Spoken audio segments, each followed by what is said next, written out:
마치카산다라는 곳에 있는 한 망고숲을 한번 상상해 보세요. 여러 장로 스님들이 모여서 아주 깊은 토론을 벌이고 있습니다. 그런데 바로 그때 출가 수행자가 아닌 평범한 옷을 입은 한 사람이 나타나서 모두를 놀라게 할 가르침을 펼치기 시작합니다. 오늘 우리는 바로 그 사람, 찌따의 지혜로운 이야기를 따라가 보려고 합니다. 자, 이야기는 한낮의 식사가 막 끝난 후부터 시작됩니다. 장로 스님들이 한 자리에 모여서 교리에 대한 토론에 깊이 빠져들었는데요. 그들의 대화는 아주 근본적이면서도 또 어떻게 보면 굉장히 미묘한 질문 하나로 향하고 있었죠. 이 노련한 스님들조차 혼란에 빠뜨린 질문이 바로 이것이었습니다. 우리를 묶는 족쇄, 즉 상류천하와 족쇄가 되는 것들은 과연 똑같은 걸까요? 아니면 다른 걸까요? 정말 헷갈리죠. 보시는 것처럼 의견이 딱 둘로 갈렸어요. 한쪽은 아니, 의미도 다르고 표현도 다른 완전 별개다라고 했고, 다른 쪽은 아니다, 의미는 똑같은데 그냥 표현만 다를 뿐이다 라고 주장했죠.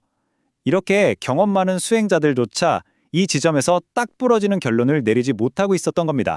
바로 그때였습니다. 우연히 그곳을 지나던 제가자 찌따가 이 대화를 듣게 된 거죠. 그는 조용히 스님들에게 다가가 공손하게 인사를 올리고 그들이 나누던 토론에 대해 입을 열기 시작합니다. 바로 이 순간 정말 놀라운 일이 벌어집니다. 평범한 제가자가 수십 년간 수행해온 스님들에게 가르침을 설명하기 시작한 거예요. 과연 찌따는 이 복잡한 문제를 어떻게 명쾌하게 풀어낼까요? 한번 같이 보시죠. 찌따는 스님들께 이렇게 말했습니다. 존자시여, 제가 비유를 하나 들어드려도 되겠습니까? 때로는 비유를 통해서 말의 뜻을 더 분명하게 알 수 있으니까요. 찌따가 든 비유는 아주 단순하고 명쾌했습니다.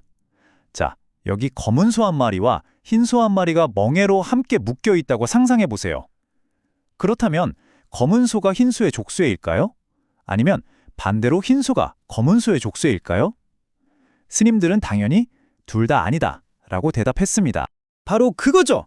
이게 이 비유의 핵심입니다. 진짜 족쇄는 소 자체가 아니에요.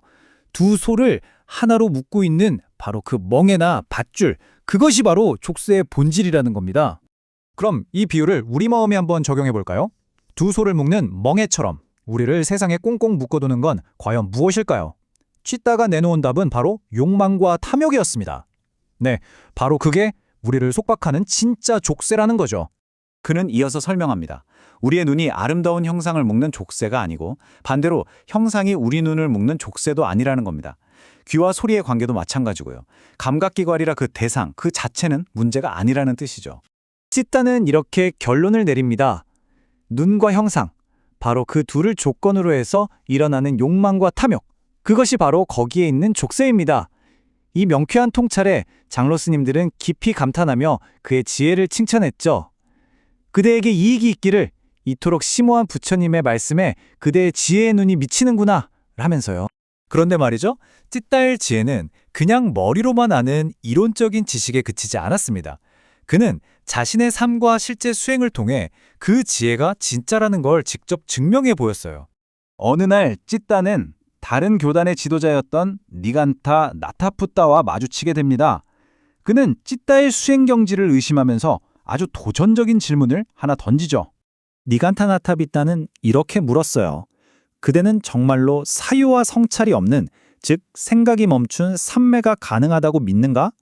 그는 마음의 움직임을 멈춘다는 건 마치 그물로 바람을 잡으려는 것처럼 불가능한 일이라고 생각했던 거죠. 여기서 찌따의 대답이 정말 대단합니다. 그는 저는 그걸 믿음으로 아는 것이 아닙니다 라고 딱 잘라 말해요. 대신 자신이 원할 때마다 사유와 성찰이 있는 첫 번째 선정부터 그것들이 완전히 사라진 두 번째, 세 번째, 네 번째 선정까지 자유자재로 들어갈 수 있다는 사실을 직접 밝힙니다. 그의 지혜는 막연한 믿음이 아니라 철저하게 직접적인 체험에 바탕을 두고 있었던 겁니다. 그의 지혜가 얼마나 깊었는지는 그의 오랜 친구 까사빠의 이야기에서 정말 극명하게 드러납니다. 까사빠는 무려 30년 동안이나 고행자로 살았지만 스스로 얻은 것이 없다고 고백했거든요. 반면에 똑같은 시간 동안 평범한 제가자로 살아온 찌따는 어땠나요? 원하기만 하면 언제든 깊은 선정의 경지를 자유롭게 체험하고 있었다. 제가자인 친구의 이 놀라운 성취에 까사빠는 정말 깊은 감명을 받습니다. 그리고 마침내 부처님의 가르침 안으로 들어와 출가하기로 결심하죠. 그리고 그는 머지않아 모든 번뇌를 소멸시킨 아라한이 되었습니다. 정말 대단하죠? 한 제가자의 지혜가 평생을 바친 고행자를 최고의 깨달음으로 이끈 셈입니다. 찌따의 이야기는 그의 삶의 마지막 순간에 이르러 그 절정을 맞이합니다.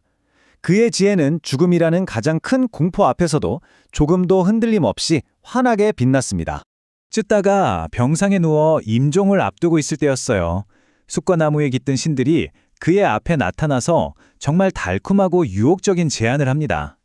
소원을 비십시오. 다음 생에는 온 세상을 다스리는 위대한 왕으로 태어나게 해드리겠습니다. 하지만 찌따의 대답은 어땠을까요? 그는 아주 단호하게 말합니다.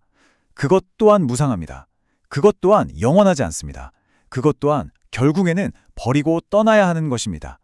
세상이 줄 수 있는 가장 큰 권력조차도 결국 사라질 뿐이라는 진리를 이미 꿰뚫어 보고 있었던 거죠. 곁을 지키던 가족들은 그가 헛것을 보고 죽음을 두려워한다고 오해했어요. 찌따는 자신이 신들과 나눈 대화를 차분히 설명해주며 그들을 안심시킨 뒤 마지막으로 유언을 남겼습니다. 그건 바로 부처님과 가르침, 그리고 승가에 대한 흔들리지 않는 믿음을 가질 것, 그리고 마지막으로 가진 것은 아낌없이 덕 있는 이들과 함께 나눌 것이었습니다.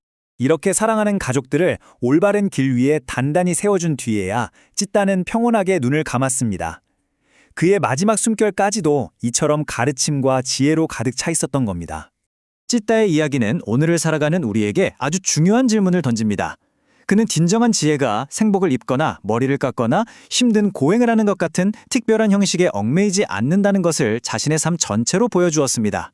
그렇다면 여러분 각자의 일상 속에서 그 지혜를 어떻게 발견하고 또 어떻게 실천하시겠습니까?